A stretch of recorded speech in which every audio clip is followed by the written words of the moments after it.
소망을 이루는 길. 로마서 5장 3절에서 5절. 이는 환난은 인내를, 인내는 연단을, 연단은 소망을 이루는 줄 알미로다. 소망이 부끄럽게 하지 아니함은 우리에게 주신 성령으로 말미암아 하나님의 사랑이 우리 마음에 부은 바 됨이니.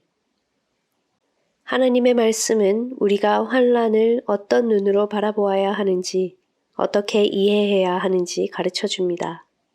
우리 인생에 너무도 가혹하고 적대적으로 보이는 환난 속에는 그리스도인이 발견할 수 있는 가장 귀한 보화가 가득 들어 있습니다. 환난은 땅속 깊이 들어갈수록 처음에는 청동구리를, 그 후에는 은을, 맨 마지막에는 금을 발견하게 되는 광부의 갱도와도 같습니다. 환난은 처음에는 인내의 열매를, 그 후에는 연단의 열매를, 그 후에는 소망의 열매를 맺게 합니다. 그러므로 환난을 피해 가려는 사람은 하나님께서 자기 백성에게 주시는 가장 큰 선물을 내던져 버리는 것과 같습니다. 인내라는 말은 짐을 벗어 던지지 않고 무거운 짐 밑에 머물며 감당하고 견디어내는 것입니다. 그리스도께서 십자가를 지셨던 것처럼 참고 견디며 바로 그 자리에서 그리스도를 발견해내는 삶의 축복입니다. 하나님께서 무거운 짐을 지우실 때 인내를 아는 자는 겸손히 머리를 숙이며 낮아지는 것이 자신에게 유익함을 믿고 참고 견디어냅니다. 하나님의 평화는 인내하는 자에게 주어집니다. 그리스도인의 삶은 말에 있지 않고 연단에 있습니다. 이런 연단 없이는 아무도 그리스도인이라 할 수 없습니다. 여기서 연단이란 단순한 삶의 연단이 아니라 하나님 그분을 경험하는 것을 일컫습니다. 그것도 하나님께서 주시는 모든 종류의 연단을 가리키는 게 아니라 신앙을 지키며 하나님과의 평화를 지키는 연단, 즉 예수 그리스도의 십자가를 체험하는 것을 의미합니다. 하나님께서 이런 연단을 주실 때 각 개인이나 교회가 매 순간 하나님과의 평화를 구하며 울부짖을 수밖에 없는 수많은 시험과 불안, 두려움이 찾아옵니다.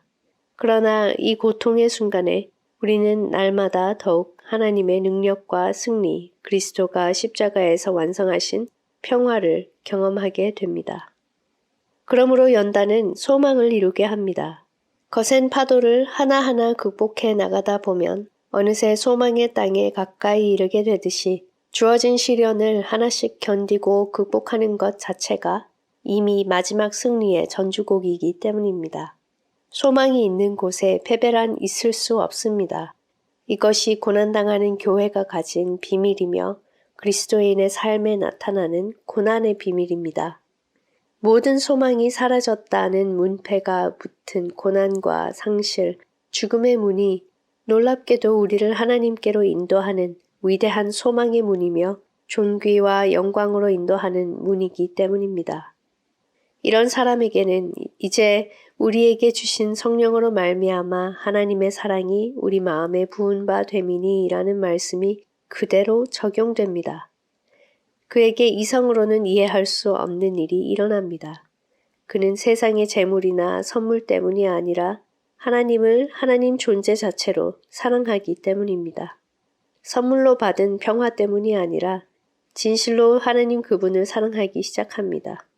예수 그리스도의 십자가 안에서 하나님의 사랑을 받은 사람은 예수 그리스도로 인해 하나님을 사랑하기 시작합니다. 성령으로 말미암아 하나님의 사랑이 그 마음에 부어진 사람에게는 하나님의 사랑에 영원히 참여하는 것보다 더 사모하는 것이란 없습니다.